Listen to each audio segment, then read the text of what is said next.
Sino nakita mo? Parang iniinsulto ko. Bakit? Ito. Sino yan? Ito, tingnan mo pangalan. Tingnan mo pangalan nito. Pangalan ba yan? Baka naman panggo yan. Panggo. Ha? Pango. Baka panggo. Pango Ay, po, ay. pango. Ayan. Ay. Fred! Ayan na. Halika, Fred! Fred, ano to? Huwag mo siyang inaano. Padala ko siya para sa'yo. Sabi na eh. Ako ang nagpadala sa kanya. Di ba what's up, ng people? Hey! Grabe yung pasok mo ay padala mo mula kinausap mo kaysa bumatay sa kanila. Kala niyo hindi ako papasok. Isisegue ko to sa everybody's. Segway taping ko. Oh. no? Bakit mo pinadala to? Dahil nabalitaan ko, basag ang salamin ng bahay niyo. Pwes manalaming kagamit siya.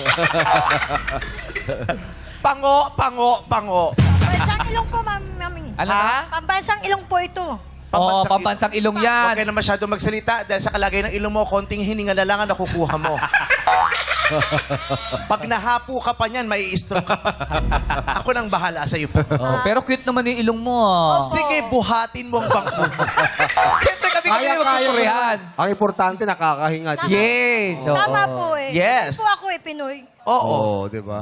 Kahit ganyan ang ilong niya at nakakahinga siya. Oo. Sa pamamagitan ng butas ng karayom na ginawa ko sa Para ayaw, ang late Pag, dun ah. pag ikaw ba umiiyak, diretso bibig agad yun? Hindi naman po. Kasi ganun ako eh. Kasama lang po Kasama sa din bibig. yun. At hindi lang ganun ang kakayahan niya. Ano pa? Pag dinedextro siya, sa ilong dinadaan ang mga gamot.